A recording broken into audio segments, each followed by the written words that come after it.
They told me if I would become a spy for the Union, they would make a free woman out of me. But the truth is, freedom was never something they gave me. It was something I took with every footstep I ever made in the dark. The air hung thick and wet over the Carolina low country, the kind of suffocating humidity that seemed to press the very breath from your lungs. The year was 1863. The Civil War was grinding through its third brutal summer, and the Confederacy was bleeding men and materiel. But this story is not about the generals in their clean uniforms or the cannonades shaking Petersburg. This story begins on the water, in the deep, black channels of the Combahee River, a watery artery leading straight into the heart of the slave economy. The woman who would become known as Moses, a name whispered in awe from Maryland to South Carolina, stood on the deck of a stolen steamboat. Her real name, Harriet Tubman, was known in the Slave Patrol's ledgers as a dangerous phantom, the conductor of the Underground Railroad, the woman who never lost a passenger. But here, under the pale, uncertain moonlight of a new moon, she wore a new uniform, the rough, dark clothing of a Union scout, her eyes sharp, her mind calculating the currents, the tides, and the exact placement of every Confederate sentry post. The mission before her was not one of quiet escape, but of audacious, organized liberation. The Union command, desperate for intelligence and a demoralizing blow to the Confederate infrastructure in South Carolina, had tasked Tubman with something unprecedented. She was to lead a naval raid, not just to steal property, but to burn the economic foundation of rebellion. Her targets were the rice plantations lining the river, vast estates fueled by the brutal labor of thousands. Her army was composed of formerly enslaved men, recruited from the contraband camps near the Union lines, men who knew these waters, these fields, and the secret hearts of their former masters better than any Yankee soldier ever could. This was not the familiar, secret trail of the Underground Railroad. This was a military operation. The river is our road tonight, boys. The Lord has brought us to this water so we might wash away the chains. Do you see those lights across the bank? Those are the fires of the men who stole your mothers and sold your brothers. Tonight, we show them the true fire. The expedition consisted of 3 Union gunboats, the Sentinel, the John Adams, and the John Edwards, captained by Colonel James Montgomery, a man who by many accounts trusted Tubman's navigational and tactical judgment implicitly. The steamboats were converted transports, light enough to navigate the tricky, shallow channels, but carrying a precious cargo.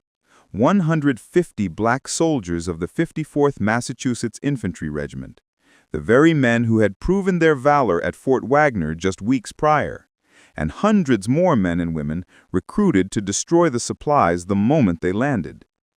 The true astonishment lay not just in the plan, but in the intelligence that made it possible. For months, Harriet Tubman had been operating deep in the Confederate interior as a spy for the Union Army. Using her ingrained knowledge of clandestine routes and local dialects, she had mapped the fortifications, noted the guard rotations, and cataloged the exact location of the tobacco warehouses, the cotton gins, and the massive rice stores, the entire visible wealth of the South Carolina gentry, ready to be salted away or sold to Europe. As the boat slipped silently past the sleeping mansions, homes where men like Edward Manigault lived, whose fortunes were counted in the thousands of enslaved souls he owned, the tension was palpable. Every shadow could hide a sharpshooter. Every dip of the paddle could betray them. Then the signal was given. Instead of a frontal assault, the strategy was surgical and total. The soldiers disembarked at carefully chosen points, moving like shadows through the dense cypress swamps and along the muddy banks. The signal for the main attack was not a bugle call, but the smell of burning timber. Within an hour, the dark river was lit by an inferno. The raid became a storm of retribution and liberation. The soldiers moved house to house, not to fight pitched battles, but to announce one single electrifying decree: you are free. Get to the river. Now. Imagine the scene, a scene erased from many high school textbooks. The chaos, former masters roused from sleep by the roar of the approaching steam engines and the smell of burning barns, ran screaming into the night, their authority instantly vaporized. The exodus, entire families, parents clutching infants, elderly grandparents streaming out of their slave quarters, often carrying nothing but the clothes on their backs, moving toward the sound of the Union guns, guided by the legend they knew as Moses.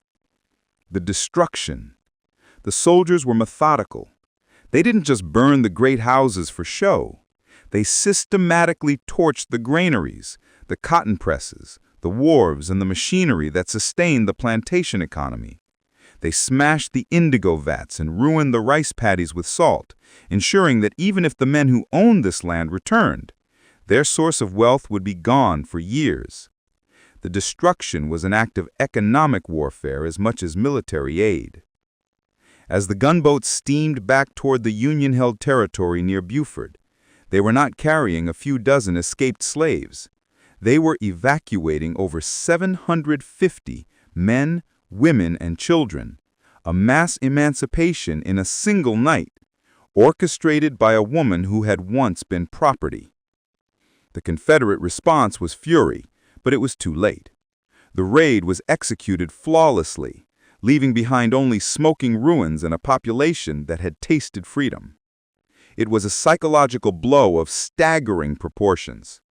The rebels had been shown that the North was not just marching through their territory, they were using the very people they enslaved to dismantle their world, led by a figure they could never quite catch.